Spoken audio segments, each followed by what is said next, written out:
Hello and welcome back to my channel. So if you are connected with me on LinkedIn, you will have seen or noticed over the past couple of weeks I've been asking for questions to include in a Q&A. I've been wanting to do a Q&A video, so this is that video. This is what we need, ladies and gentlemen. I've got 15 questions in total, 10 of which are about getting into the industry, and there's also 5 in there around in-play too, which I will mix into the video. All questions are timestamped and they're listed down in the description below, so you can go straight to the question that you want to see. Alternatively, you can watch the whole video through and you might learn something that you didn't expect, and also you'll increase my watch hour. So what I'm going to do is I've got the questions wrote down here on my Mac, so I'm going to read the questions out, get into a little bit of discussion on each of them. So let's go into the first one. So we have, I've done an internship, should I do another?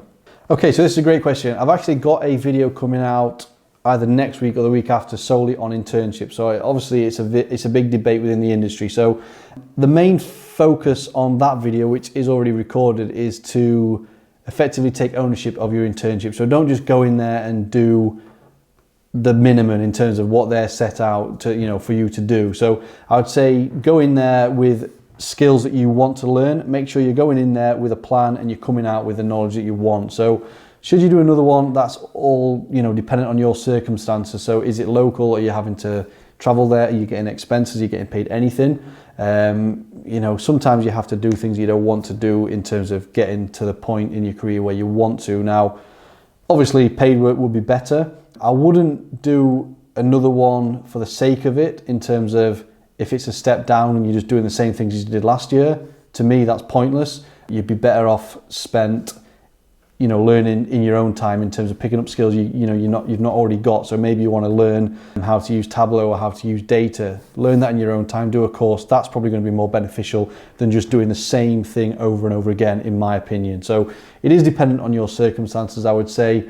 So yeah, if you can afford to and you think it's going to push you to the next level, great, do it. But if you do it, and make sure you are being proactive and you're getting a lot out of it, rather than just doing the bare minimum or what the club is expecting of you to do, basically. Okay, so question number 2 is, can you give me advice on cover letters? So yes, I can. This is another video that's going to be out soon, actually. So this has been requested by quite a lot of people. So I did the video on CVs, which seemed to go down really well. I've got messages from a lot of people actually that watched that video and said it was useful in terms of improving their CV, but that is only one half of the application sometimes, so you are expected to send in a cover letter. I think, without going into too much detail, I think the main thing is to tailor the cover letter to the particular role, and that doesn't just mean writing the job position on the actual cover letter itself. What are they actually looking for in terms of skills? So they have the job specification and the desirable skills. If you have those desirable skills, then don't just say you've got them, explain how you've used them and how you would be able to apply that in the role that you want. So they can actually start to understand if you would fit into that position, if your skill set would be great for that role. So definitely tailor it. Don't make it too long, I would say. Also, not big chunky paragraphs. Again, just one page is enough. Separate it nice and easy so it's easy to read. But there will be more tips on cover letter coming, like I say, in a future video. So let's get on to question number 3. So question number 3, should I do a master's degree? Okay, that is totally up to you. I really don't know. So it's actually interesting. So I did a poll, I'm not sure when this video is going out, but I did a poll the other week on LinkedIn where I gave 3 options. So it was, basically the question was, what would you prefer if you're going out looking for a job as an analyst in a Football League club? Would you prefer to have an undergrad and a master's, an undergrad and 1 year's experience, or no degree and just 3 years experience? And it was very, very close, actually. I think the one that came on top was, if I remember rightly, it was the undergrad with 1 year experience. I think it was very close. So, there was lots of votes for each individual one, but I think undergrad and masters with no experience, that is, was bottom of the pile. That's not to say masters aren't useful. I haven't done one, so I can't comment too much on that. But I think what some people do is fall into the trap and just do a master's for the sake of it. If they can't get a job, they think, okay, I need to do a master's and that'll get me a job. No, that's not the case. If you're going to do a master's, obviously research it first. You can find the lectures online, find out what will be, what you'll be learning in the Masters, what the course is made up on, if there's any opportunities to get placements while you're at the Masters, which a lot of them do now. So that can be useful as well. So, you've got to factor in if you're going to travel for your Masters, if you're going to relocate. I don't know if some are part-time, some are full-time. So it all depends on your circumstances. The point I will say is, though, like I said, don't just do one for the sake of doing one, but they can be useful. So question number 4. Okay, this one's about in-play. So are there any jobs coming up at in-play sports? So it depends on what you want. So every summer, which is obviously coming up soon, so every summer we recruit a new batch of analysts. These are usually part-time roles, and this is to deal with all of our clients for the upcoming season. So if you are a part-time analyst for in-play, which there's people on there on LinkedIn that are in that position now, you would be filming and coding different sports, you'd be going out to different venues, etc. And you'd be obviously working with different clients and different coaches. So we will be taking on new ones of those come the summertime. And then we'll also, other roles that we may have coming up is more sales roles in terms of product specialists for in-play online. So keep an eye on our socials, I would say, for that. But in terms of analyst roles, part-time paid positions will be coming up in the summer, around June-ish, I would say. So keep an eye for that. Okay, so question number 5. I've applied for lots of jobs, but never get a reply. I've got no replies. Do you have any advice? Okay, so yeah, this is a pretty unfortunate one. It's never great to obviously spend time during an application, even if you go for an interview and then never hear back. I don't really like that at all. But that will be the case. If the job you're going for has got 400 applications and you didn't make the cut for an interview, it's going to take a lot of time for them to go through every single one and reply. Now, a lot of the times they don't send it, but they will happily send you something if you ask for it. Again, whether that's right or wrong. But if you did want feedback, follow up the application. You're more than entitled to do that. And if you keep that, keep it nice and polite. You just say, whether it be if you didn't get to the interview stage or you did, you can obviously send an email, say that you applied for the particular position. You're curious to find out any feedback so you can improve any future applications. So you can do that. I mean, don't take it personally as well, is what I would say. At the end of the day, it does come down to time. I mean, some clubs and some people will get back to everyone, and that's great. Others won't. So if they don't, again, it's nothing personal. It's just they haven't got time or they can't be bothered to, which I know isn't great for you, but you are entitled to chase it up and follow it up. But yeah, I suppose I hope that helps anyway. But yeah, follow up and don't be too disheartened. You're gonna get rejections obviously in this game. So before I move on to the next question, I do need to ask you to subscribe to the channel. So you can also actually turn on the notification bell, like the video, and also leave a comment. All of those things will help the channel to grow. I'm always looking to hear for different ideas for content, different videos, what you want to see. Also, I want to put videos out that you guys want. So feel free to leave a comment below or send me an email or drop me a LinkedIn message. Okay, so question number 6 is, I can't afford to work for free. What should I do?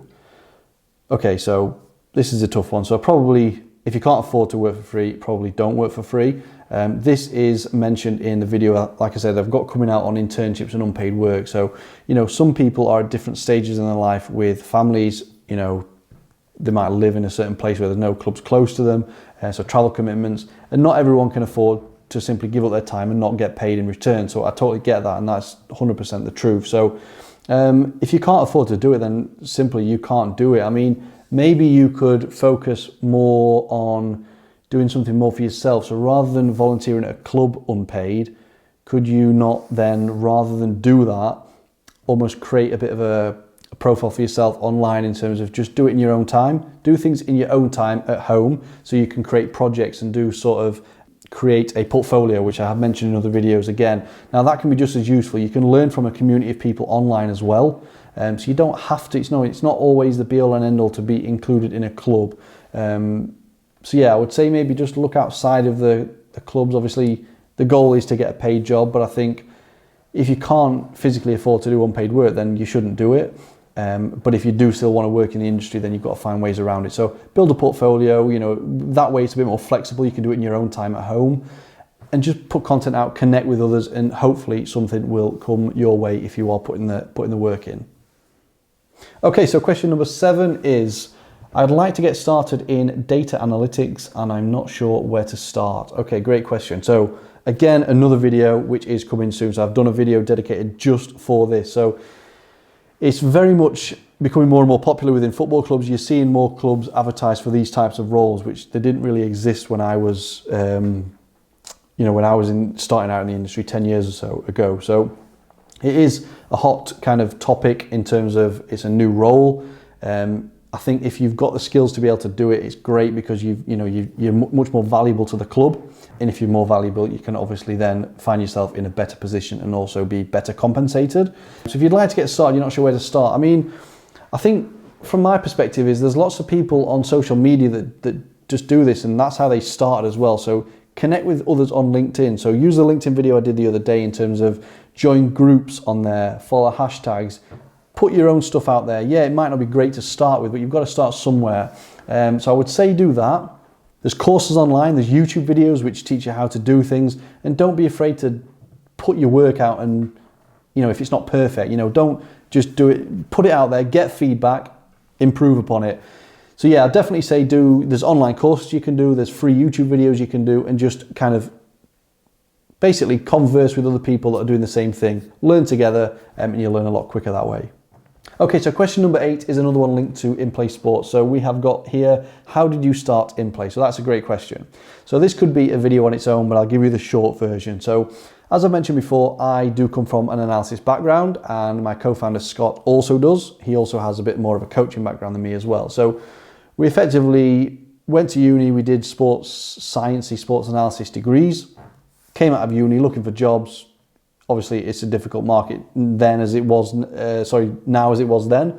So we effectively thought, well, can we kind of offer our services to clubs that can't afford to employ full-time analysts? So that's how we started, basically. We just went down, filmed teams on game-by-game basis, and obviously then kind of try and get them locked into a season deal.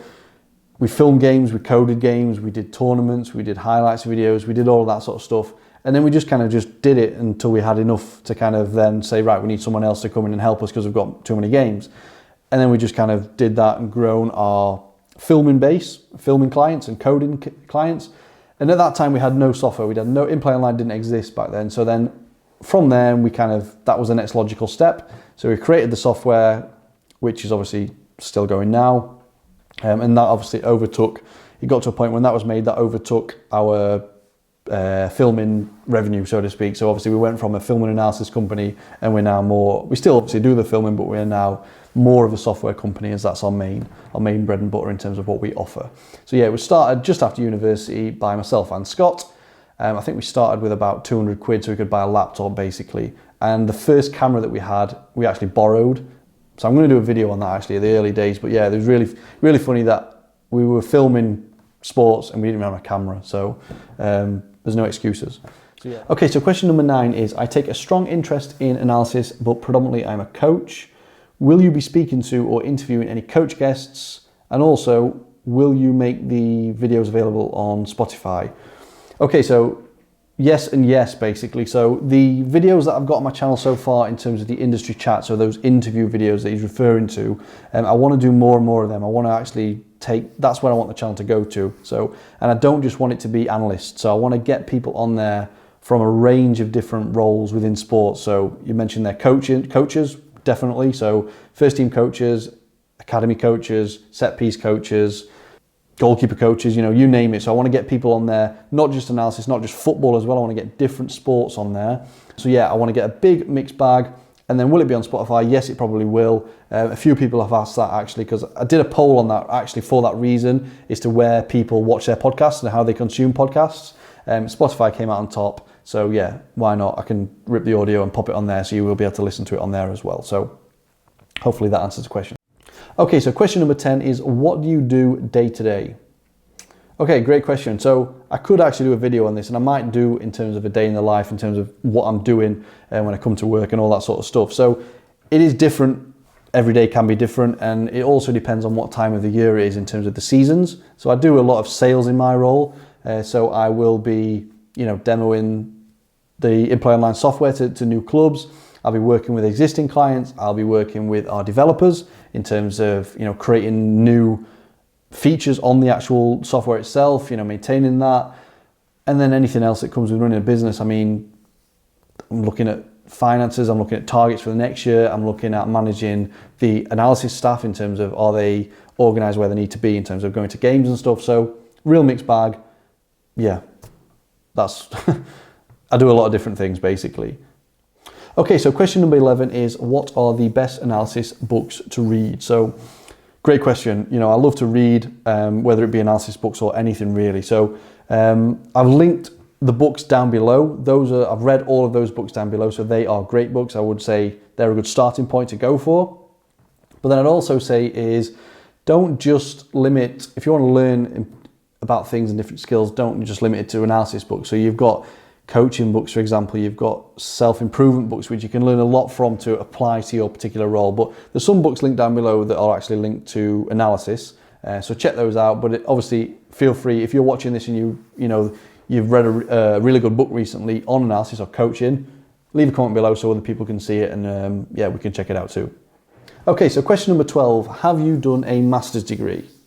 No, is the simple answer. So I did actually apply to do a master's and got a place on a course. So when I left uni, as I mentioned earlier, this is when we kind of started in play, but at that point it was literally just a side thing. It wasn't really paying much money at that time. So it was just a bit of a hobby. I didn't know if it was going to take off and become anything. So I was obviously applying for jobs as well at that time. And then I applied for a master's just to keep my options open really. So I applied for one at UWIC, I think, is it Cardiff? Applied there, got a place there, and then just didn't actually decided not to go basically. I didn't really want to do it. One, I didn't really enjoy, the academic side in terms of the writing that came with my undergrad anyway, so I didn't really think that I'd enjoy it too much. And again, I just kind of took a different route, and that was actually when I decided not to do that because I didn't fancy it, and I went down to Brighton. I believe that was that time in the start of my career. So yeah, I haven't done one, but again, there's a lot more of them popping up now, and it's interesting to see what they do on their courses. So just to say I haven't done one doesn't mean you shouldn't do one either.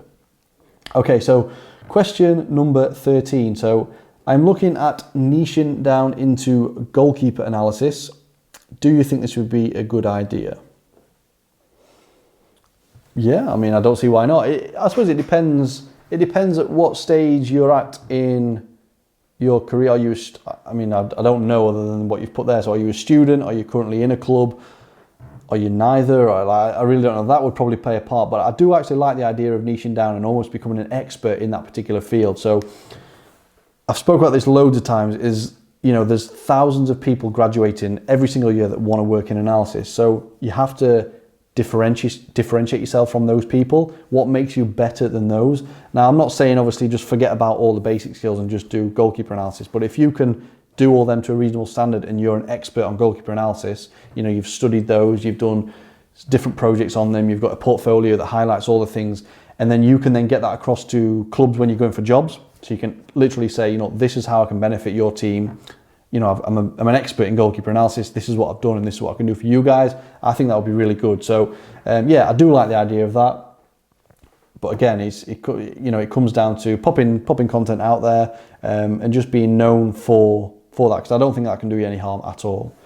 So, question number 14 is, I'm currently working with the younger ages of an academy, but would like to work with the first team. Any advice on how to get there?